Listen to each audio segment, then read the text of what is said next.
प्रांजल ज्ञान गंगा में आप सभी का स्वागत है।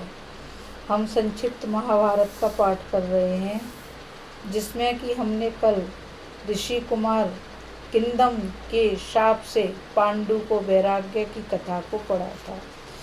आज हम पांडवों की उत्पत्ति और पांडु का परलोक गमन की कथा सुनेंगे, जो कि इस प्रकार है। वैशंपायन जी कहते हैं, जन्मेजय अमावस्या तिथि थी। बड़े बड़े ऋषि महर्षि ब्रह्मा जी के दर्शन के लिए ब्रह्मलोक की यात्रा कर रहे थे। पांडु ने उन लोगों से पूछा, आप कहाँ जा रहे हैं? और उनका ब्रह्मा जी के दर्शनों के लिए ब्रह्मलोक जाने का विचार जानकर अपनी पत्नियों के साथ उनके पीछे चल पड़े। ऋषियों ने कहा, राजन, मार्ग में बहुत से दुर्गम स्थान हैं। विमानों की भीड़ से ठसाठस भरी अप्सराओं की क्रीड़ा भूमि है। ऊंचे नीचे उद्यान हैं, नदियों के कगार हैं, बड़े भयंकर पर्वत और गुफाएं हैं। वहाँ बर्फ ही बर्फ है, वृक्ष नहीं है, हरिण और पक्षी नहीं दिख पड़ते, पक्षी भी वहाँ उड़ नहीं सकते, केवल वायु जाता है और सिद्ध ऋषि महर्षि जाते हैं। ऐसे दुर्गम मार्ग से राजकुमारी कुंती और माद्री कैसे चल सकेंगी? आप अपनी पत्नियों के साथ यह यात्रा स्थगित कर दीजिए। पांडु ने कहा, मैं समझता हूँ कि संतानहीन के लिए स्वर्ग का द्वार बंद है। यह बात सोचकर मेरा हृदय जल रहा है। मनुष्य 4 ऋण लेकर जन्म लेता है: पितृ ऋण, देव ऋण, ऋषि ऋण और मनुष्य ऋण। यज्ञ से देवता, स्वाध्याय से और तपस्या से ऋषि, पुत्र तथा श्राद्ध से पितर एवं परोपकार से मनुष्य का ऋण उतरता है। मैं और सब ऋणों से तो मुक्त हो गया, परंतु पितरों का ऋण मेरे सिर पर है। मुझे यही अभिलाषा है कि मेरी पत्नी के पेट से पुत्रों का जन्म हो। ऋषियों ने कहा, धर्मात्मन, हम दिव्य दृष्टि से देख रहे हैं कि आपके देवताओं के समान पुत्र होंगे। आप अपने इस देवदत्त अधिकार का उपयोग करने के लिए उद्योग कीजिए, आपका मनोरथ सफल होगा। पांडु ऋषियों की बात सुनकर चिंतित हो गए। वे जानते थे कि किंदम ऋषि के शाप के कारण मैं स्त्री के पास नहीं जा सकता। अब महर्षि गण वहां से चले गए। एक दिन पांडु ने अपनी यशस्विनी धर्म पत्नी कुंती से कहा, प्रिय, तुम पुत्रोत्पत्ति के लिए प्रयत्न करो। कुंती ने कहा, आर्यपुत्र, जब मैं छोटी थी तब पिता ने मुझे अतिथियों के स्वागत सत्कार का काम सौंप रखा था। मैंने उस समय दुर्वासा नाम के ऋषि को सेवा से प्रसन्न किया। उन्होंने मुझे यह मंत्र बतलाकर वर दिया कि तुम इस मंत्र से जिस देवता का आवाहन करोगी, वह चाहे अथवा ना चाहे तुम्हारे अधीन हो जाएगा। आपकी आज्ञा होने पर मैं जिस देवता का आवाहन करूंगी, उसी से मुझे संतान होगी।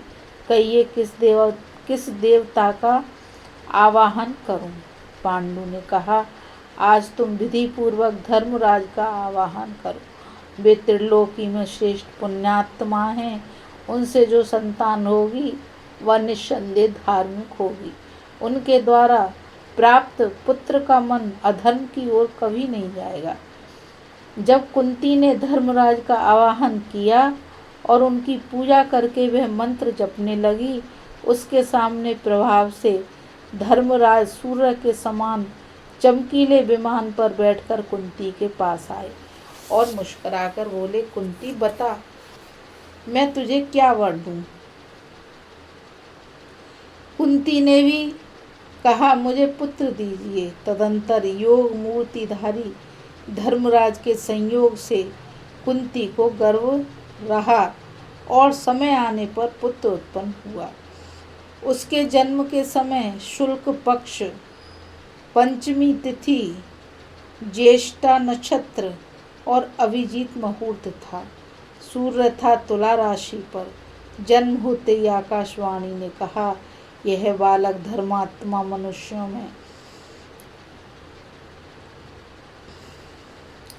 श्रेष्ठ होगा। यह सत्यवादी एवं सच्चा वीर तो होगा ही, सारी पृथ्वी का शासन भी करेगा। पांडु के इस प्रथम पुत्र का नाम होगा युधिष्ठिर, और यह तीनों लोकों में बड़ा यशस्वी होगा। कुछ दिनों के बाद राजा पांडु ने कुंती से फिर कहा, प्रिय, क्षत्रिय जाति बल प्रधान है, इसलिए ऐसा पुत्र उत्पन्न करो जो बलवान हो। तब पति की आज्ञा पाकर कुंती ने वायु का आवाहन किया। महाबली वायुदेव हरण पर सवार होकर आए। कुंती की प्रार्थना से उनके द्वारा भयंकर पराक्रमी एवं अतिशय बलशाली भीमसेन का जन्म हुआ। उस समय भी आकाशवाणी हुई कि यह पुत्र बलवानों में शिरोमणि होगा। जन्मेजय भीमसेन के पैदा होते ही एक बड़ी विचित्र घटना घटी। भीमसेन अपनी माता की गोद में सो रहे थे। इतने में वहां एक बाघ आया। उससे डरकर कुंती भाग निकली। उन्हें भीमसेन की याद न रही। भीमसेन माता की गोद से एक चट्टान पर गिरे और वह चूर चूर हो गई। चट्टान के सैकड़ों टुकड़े देखकर राजा पांडु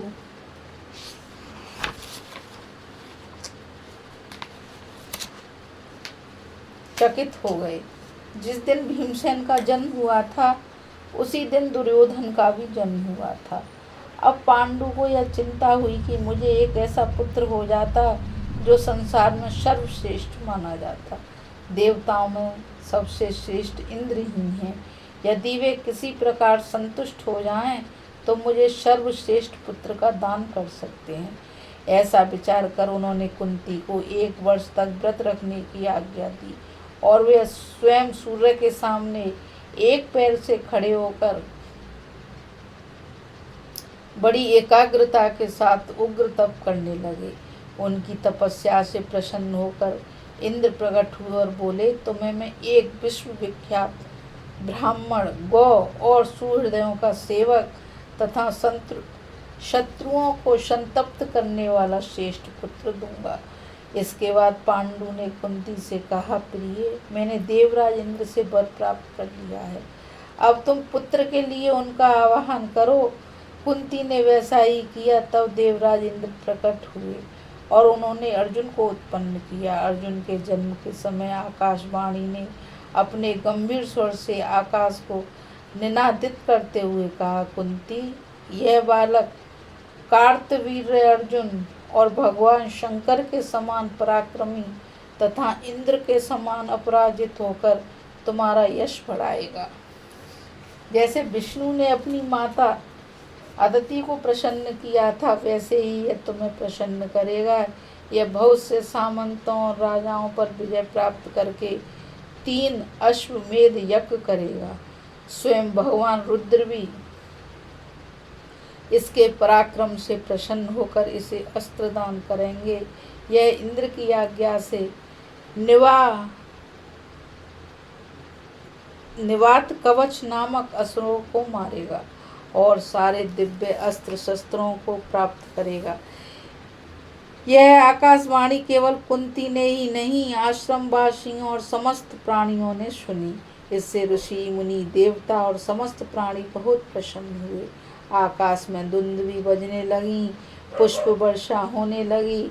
इंद्र आदि देवगण, सप्तऋषि, प्रजापति, गंधर्व, अप्सरा आदि दिव्य वस्त्राभूषणों से सुसज्जित होकर अर्जुन के जन्म का आनंदोत्सव मनाने लगे।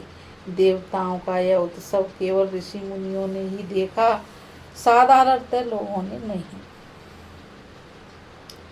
फिर एक दिन माद्री के अनुरोध करने पर पांडु ने कुंती को एकांत में बुलाकर कहा, तुम प्रजा और मेरी प्रसन्नता के लिए एक कठिन काम करो। तुमसे तुम्हारा यश हो। पहले के लोगों ने भी यश के लिए बड़े कठिन कठिन काम किए हैं। वह काम यही है कि माद्री के गर्भ से संतान उत्पन्न हो। कुंती ने उनकी आज्ञा शिरोधार्य करके माद्री से कहा, बहन, तुम केवल एक बार किसी देवता का चिंतन करो, उससे तुम्हें अनुरूप पुत्र की प्राप्ति होगी। माद्री ने अश्विनी कुमारों का चिंतन किया। उसी समय अश्विनी कुमारों ने आकर नकुल और सहदेव को जुड़वा उत्पन्न किया। दोनों बालक अनुपम रूपवान थे। उस समय आकाशवाणी ने कहा, ये दोनों बालक बल, रूप और गुण में अश्विनी कुमारों से भी बढ़कर होंगे। ये अपने रूप, द्रव्य, सम्मति और शक्ति से जगत में चमक उठेंगे। शतशृंग पर्वत पर रहने वाले ऋषियों ने पांडु को बधाई और बालकों को आशीर्वाद देकर क्रमशः नामकरण किया। युधिष्ठिर, भीम, अर्जुन और नकुल, सहदेव ये एक एक वर्ष के अंतर से उत्पन्न हुए थे। बचपन में ऋषि और ऋषि पत्नियां इनके प्रति बड़ी प्रीति रखते थे। राजा पांडु भी अपने पुत्र और पत्नियों के साथ बड़ी प्रसन्नता से वहां निवास करने लगे। वसंत ऋतु थी। सारे वन वृक्ष पुष्पों से लग रहे थे। उनकी शोभा देख देख कर सभी प्राणी मुग्ध हो रहे थे। राजा पांडु उसी वन में विचर रहे थे और उनके साथ अकेली माद्री भी घूम रही थी। वह सुंदर वस्त्र धारण किए बहुत ही भली लग रही थी। युवा अवस्था, शरीर पर झीनी साड़ी और मुख पर मनोहर मुस्कान देखकर पांडु के मन में काम भाव का संचार हो गया। मानो वन में आग लग गई हो। उन्होंने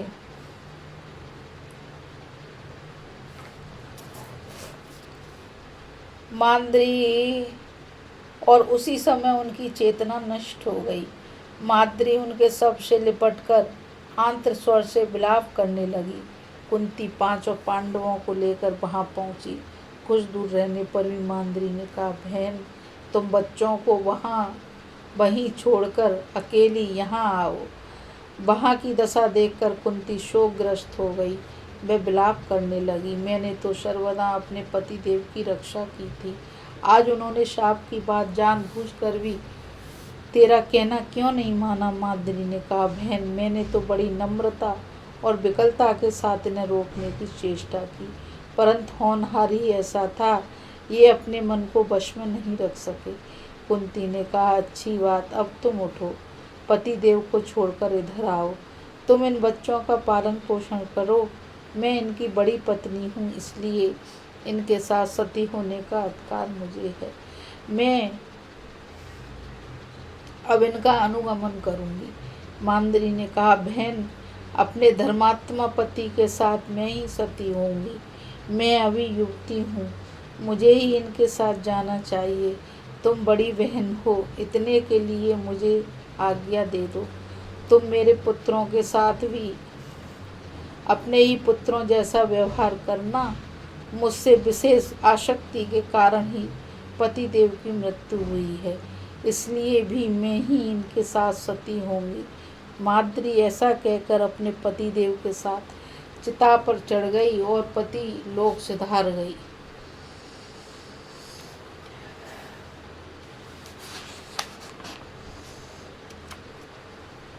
अभी हम इस कथा में पांडवों की उत्पत्ति और पांडु का परलोक गमन की कथा पढ़ रहे थे।